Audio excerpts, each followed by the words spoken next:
नमस्कार दोस्तों, कैसे हैं आप सब। आशा करते हैं कि अच्छे होंगे। दोस्तों, परसेंटेज क्लास हमारी चल रही है। परसेंटेज की क्लास चल रही है और आज 5वीं क्लास है। हमने 31 प्रश्नों को करा दिया था। आज 32 से हम शुरू करेंगे और शायद ये आज अंतिम क्लास होगी इस चैप्टर की।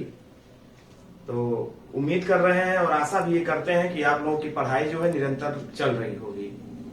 तो चलिए, हम अपने YouTube चैनल के माध्यम से आप लोगों को एक एक चैप्टर बारी बारी से कराते जाएंगे।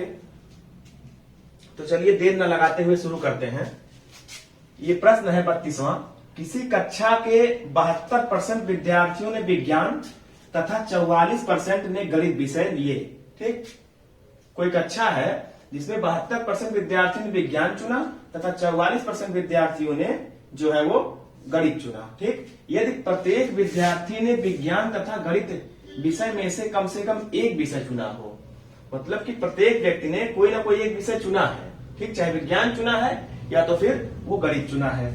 40 विद्यार्थियों ने, सिर्फ 40 विद्यार्थियों ने दोनों विषय चुने हैं।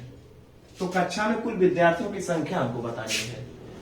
ये प्रश्न भले बड़ा लग रहा है दोस्तों, लेकिन ये है बहुत छोटा। आप लोग अभी आसानी से इसको कर ले जाएंगे। चलिए, 72% ने विज्ञान लिया, मतलब कि साइंस। ठीक, साइंस लिया 72% ने, और मैथ लिया 44% ने। मैथ लिया 44% ने।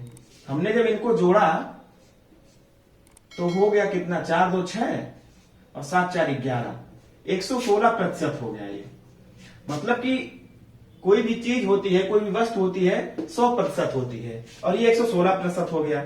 यानी कि अगर हम इसमें से 100 को घटा दें, ठीक, चूंकि 100 होता है, हर एक वस्तु 100 होती है अपने में। अगर इसमें से हम 100 घटा दें तो हो जाएगा ये 16%। हमको ये लगता है कि 16% जो है वो दोनों विषय को लिया। 16% विद्यार्थियों ने दोनों विषय को चुना, क्योंकि 72% खाली विज्ञान को चुना था, 44% मैथ को चुना था। 16% ज्यादा हो रहे हैं, यानी कि 16% विद्यार्थियों ने जो है वो दोनों विषय को चुना, दोनों विषय को चुना। अब यहां दोनों विषय को कितने विद्यार्थियों ने चुना था? 40। यानी कि हम रिप्रेजेंट करा देंगे, 16 रिप्रेजेंट करता है 40 को। ठीक, इसलिए 1 करेगा 40/16 को।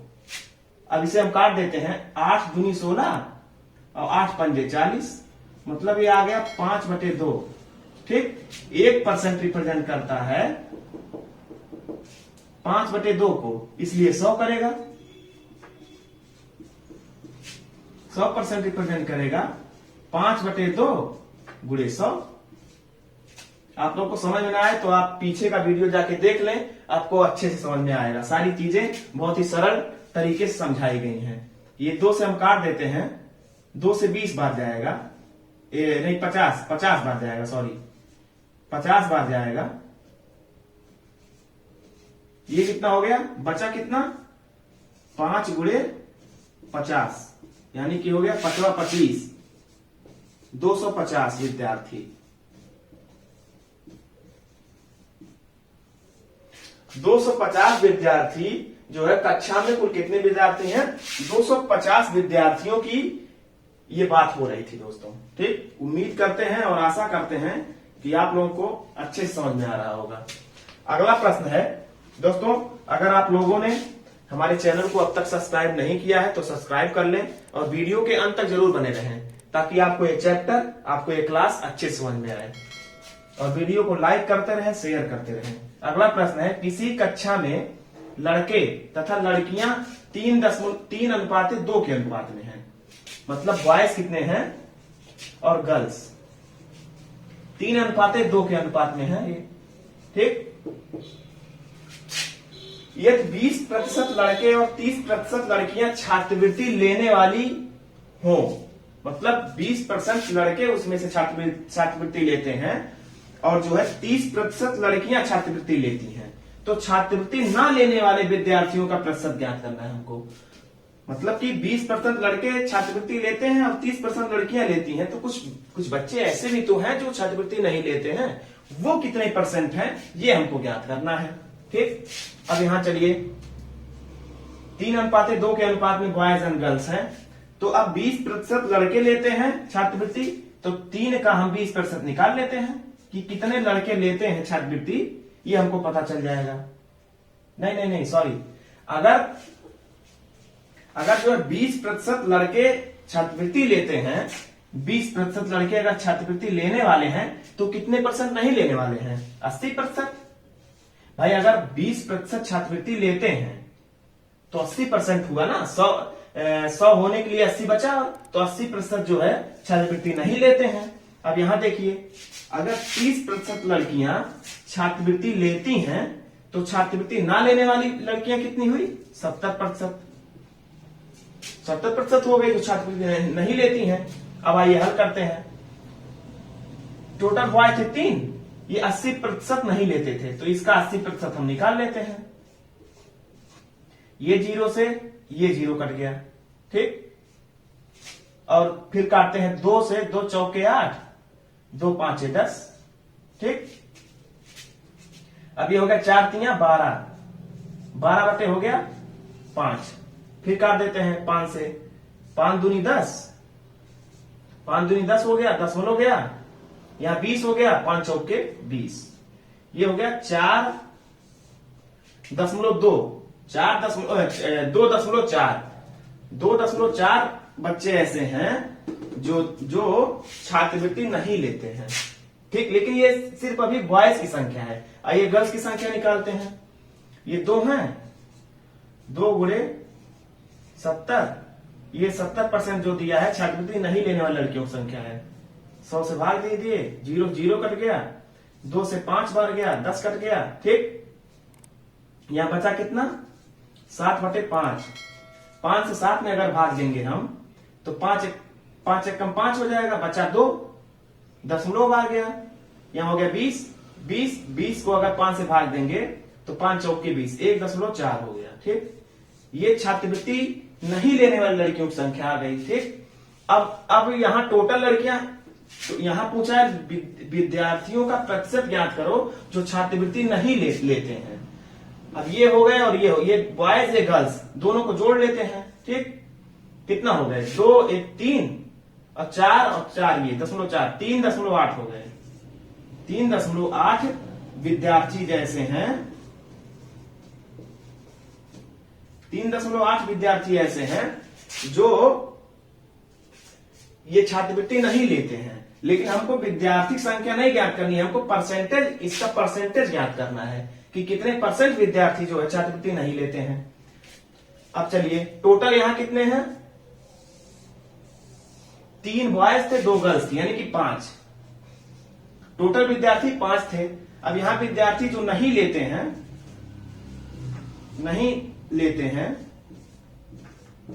छात्रवृत्ति, जो है छात्रवृत्ति नहीं लेते हैं, छात्रवृत्ति नहीं लेते हैं। 5 टोटल थे, नहीं लेते हैं 3.8। परसेंटेज निकालने के लिए हम 100 से गुणा कर देते हैं। ठीक, ये कट गया, 5 बीसैया में हो गया 100, 20 बार गया, बचा कितना? 3.8 गुणे 20। ठीक, ये गुणा कर देते हैं, 0 हो गया, 2 से 8 में भाग देंगे अगर, 8 दूनी 16 के 6, हासिल 1 हो गया, और 2 3 6 1 7, 760। एक अंक के बाद 10 लगा था, 1 अंक के बाद 10 लगा देंगे। 76.0% लोग जो है छात्रवृत्ति नहीं लेते हैं।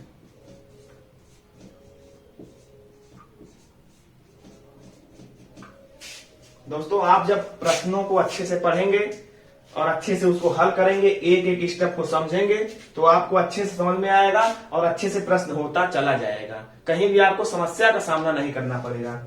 उम्मीद करते हैं कि यह आपको समझ में आ रहा होगा। चलिए अगला प्रश्न है,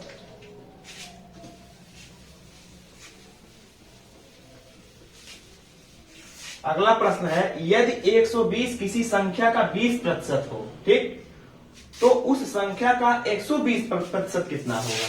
एक छोटा सा सवाल है, जो चाहे रेलवे ग्रुप डी का पेपर हो या फिर उत्तर प्रदेश पुलिस का पेपर हो, इन सब पेपरों के दृष्टिकोण से ये इंपॉर्टेंट प्रश्न है दोस्तों। चलिए देखते हैं, यदि 120 किसी संख्या का 20% हो, कोई संख्या ऐसी है जिसका सिर्फ 120 जो है, कोई संख्या 120 से बड़ी है, उसका उस संख्या का सिर्फ 20% ही 120 हो जा रहा है, यानी कि संख्या उससे बड़ी, अभी 80% की बात होगी भाई। तो कोई संख्या जो है 120 से बड़ी ना होगी, तभी तो उसका 20% सिर्फ 120 है। चलिए, अगर इस संख्या का 20% जो है 120 है, तो संख्या हम ज्ञात कर लेते हैं कि वो संख्या कितनी है। जाहिर सी बात है कि 120 से बड़ी ही होगी। तो चलिए देखते हैं, इसलिए एक रिप्रेजेंट करता है 120 भागा 20, 2 0 0 2 छक्का, माने एक रिप्रेजेंट करता है 6 को, इसलिए 100 करेगा, इसलिए 100 रिप्रेजेंट करेगा। 6 गुणे 100 बराबर हो गया 600। वो संख्या जो है दोस्तों वो 600 है, ठीक। ये हमारा आंसर नहीं है, उस संख्या का 120% कितना होगा, ये हमारा आंसर होगा। चलिए निकालते हैं, 600 संख्या आ गई, इसका 120%, ठीक। ये 0 से 0 कट गया, ये 0 से 0 कट गया, ठीक। बचा कितना दोस्तों, 60 गुणे 12, सीधे हम गुणा कर देते हैं, 12 छक 72 हो गया, ये 0 यहां आ गया, 720 हमारा आंसर। इस संख्या का 120% 720 होगा। दोस्तों उम्मीद करते हैं कि आप लोगों को समझ में आ रहा होगा।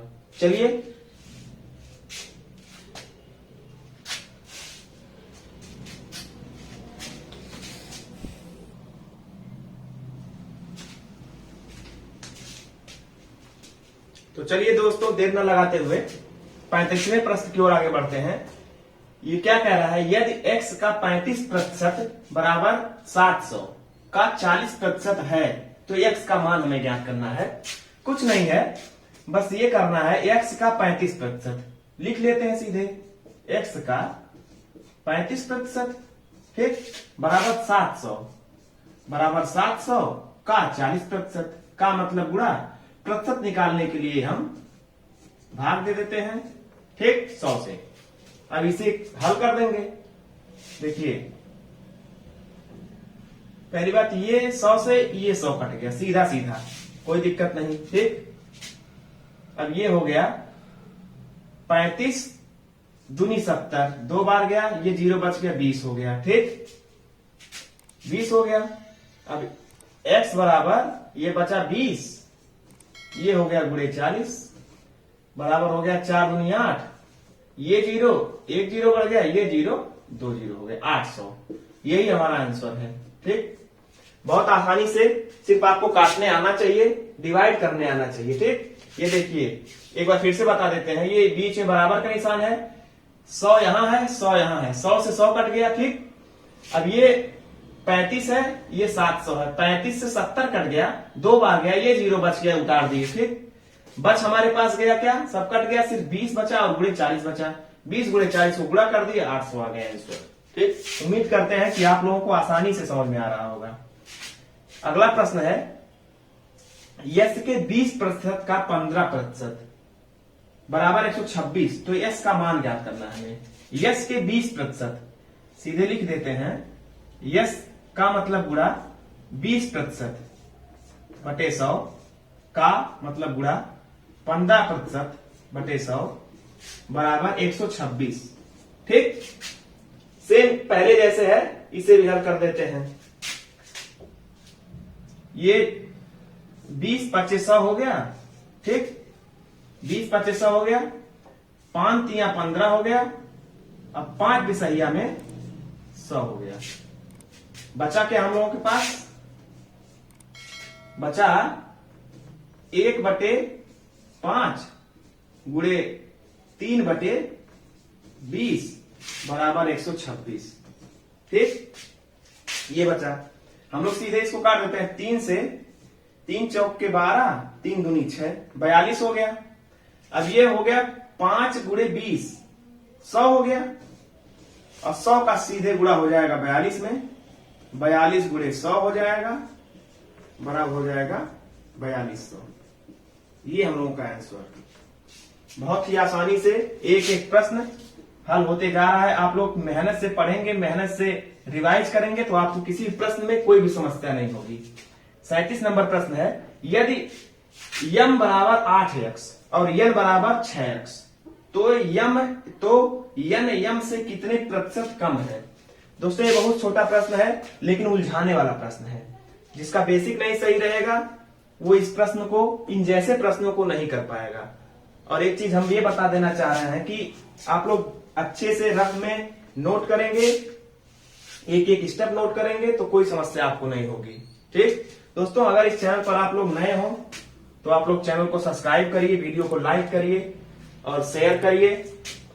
और कोई भी सुझाव देना हो तो प्लीज हमारे कमेंट बॉक्स में जा करके आप हमें कमेंट भी कर सकते हैं। और दोस्तों ये हमारा पांचवा क्लास है। 1 2 3 4 क्लास को हमने जो परसेंटेज का चैप्टर चल रहा है उसकी हमने 4 क्लास ले ली है। हमारे मैथ के प्लेलिस्ट में वो सारे क्लास जो है उपलब्ध हैं। आप लोग जा करके वहां से देख सकते हैं और अच्छे से समझ के पढ़ सकते हैं। तो चलिए 37वां प्रश्न है, यम बराबर 8x और यन बराबर 6x तो यन यम से कितने परसेंट कम है।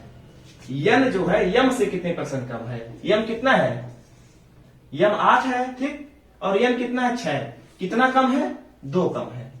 ठीक, 8 है यम, कितना कम है, यन से 2 कम है, मतलब यन जो है 2 कम है यम से। अब हमें परसेंटेज निकालना है, परसेंटेज के लिए 100 से गुणा कर देते हैं।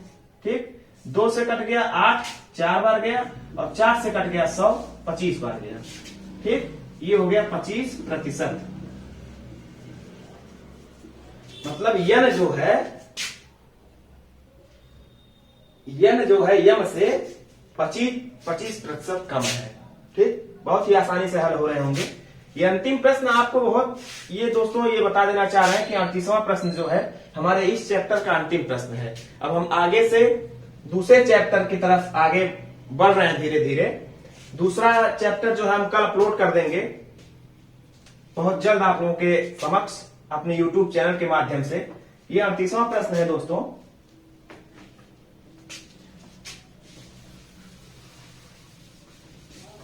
और 38वां प्रश्न आपको बहुत ही बड़ा दिख रहा होगा, लेकिन हल जितना बड़ा वो दिख रहा है उतने ही कम समय में वो हल होगा।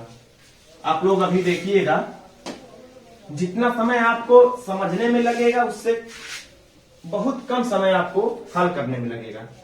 तो ये प्रश्न कहता है, गीता ने 30% अंक प्राप्त किए।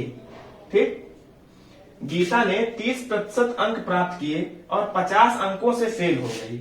कोई परीक्षा है, कोई सब्जेक्ट की परीक्षा है जिसमें गीता ने 30% अंक प्राप्त किए और 50 अंकों से वह फेल हो गई। ठीक, जबकि 45% अंक प्राप्त करने वाले संदीप को, एक संदीप लड़का है जो 45% अंक प्राप्त किया है, संदीप को परीक्षा पास करने के आवश्यक न्यूनतम अंक से 25 अंक ज्यादा मिले। मतलब कि जब 30% वो गीता ने पाया तो 50 अंकों से फेल हो गई, लेकिन 45% जब संदीप ने पाया तो 25 अंकों से पास हो गया। 25 अंकों से ज्यादा मिल गए और वो पास भी हो गया। तो 64 अंक प्राप्त करने वाले विमल को कितने अंक मिले। 64% जो है विमल अंक पाया है, उसे अंक कितने मिले, ये प्रतिशत में पाया है, हमको अंकों की संख्या बतानी है। तो चलिए दोस्तों, बहुत ही आसान तरीके से हम इसे हल करते हैं। क्वेश्चन को अगर ना समझ में आए बार बार पढ़िए। क्वेश्चन को बार बार पढ़ने से हमें अच्छे से क्वेश्चन समझ में आता है और अच्छे से उसका हल लगाने में सुविधा होती है। ठीक, 30% अंक प्राप्त किए उसने और 50 अंकों से वो फेल हो गई और 45 अंक जो प्राप्त किया है वो 25 अंक ज्यादा पा गया है। गीता ने जो है 30% अंक प्राप्त किए हैं लेकिन वह 50 अंकों से फेल हो गई। 30% अंक पाए है लेकिन 50 नंबर से वो फेल हुई, यानी 45 अंक ये पाया है संदीप और यह जो है 25 अंकों से पास हो गया है। 25 अंक ज्यादा इसे मिल गया है। ठीक, तो हमें जो है अगर ये 15% और अंक पा गई होती, ठीक, 30 पाई है, 50 अंक तो फेल हो गई है, अगर ये 15% अंक और पा गई होती तो ये इसके कितना ये भी हो जाती, लेकिन इससे ज्यादा अंक कितने मिल जाते, 75 अंक इससे ज्यादा मिल जाते, ठीक। यानी कि 15 जो है रिप्रेजेंट करता है 75 को, 15% रिप्रेजेंट करता है 75 को, ठीक। तो 1% रिप्रेजेंट करेगा 15 पचे 75, 5 को, ठीक। 1% रिप्रेजेंट करेगा 5 को। अब हमें पूछा क्या, 64 अंक प्राप्त करने वाले विमल को कितने अंक मिले, इसलिए 64%, ठीक। इसलिए 64% रिप्रेजेंट करता है 64 गुणे 5, ये हो गया। 64 में गुणा कर देंगे 5 का, 5 चौके 20 के शून्य हासिल 2, 6 5 30 2 32, 320 अंक। 320 अंक जो है वो विमल को मिल गए, विमल को 320 अंक मिल गए। ये पूर्णांक भी बताना दोस्तों, पूर्णांक जो है 1 रिप्रेजेंट करता है अगर 5 को, तो इसलिए 100 करेगा, 100 रिप्रेजेंट करेगा 5 गुणे 100 बराबर 500। 500 अंकों का पूर्णांक है और 320 अंक जो है वो विमल प्राप्त करता है। ये जो है गीता 30% अंक प्राप्त करके 50 अंकों से फेल हो जाती है, और जो है ये संदीप 45% अंक प्राप्त करके 25 अंकों से वह पास हो जाता है। दोस्तों जितना बड़ा ये सवाल था उससे ही कम समय में, उससे ही कम शब्दों में ये हल हो गया। तो आपको प्रश्नों की पढ़ने की जरूरत ज्यादा होती है, प्रश्नों को आप पढ़ेंगे आपको अच्छे समझ में आएगा, प्रश्नों में ही उत्तर छिपे होते हैं। दोस्तों ये चैप्टर, ये 5 क्लास का हमारा ये चैप्टर था, ये आपको कैसा लगा आप लोग कमेंट के माध्यम से हमें बता सकते हैं। कोई भी सुझाव देना है तो भी आप कमेंट कर सकते हैं। अगर आपको वीडियो अच्छा लगा हो तो लाइक करिए, शेयर करिए, और फिर आप लोग वीडियो के अंत तक बने रहे, इसके लिए बहुत बहुत धन्यवाद आपका। हम दूसरे वीडियो के माध्यम से अगला चैप्टर आप लोगों के समक्ष अपने YouTube चैनल के माध्यम से लेकर के आएंगे। धन्यवाद दोस्तों, नमस्कार, जय हिंद।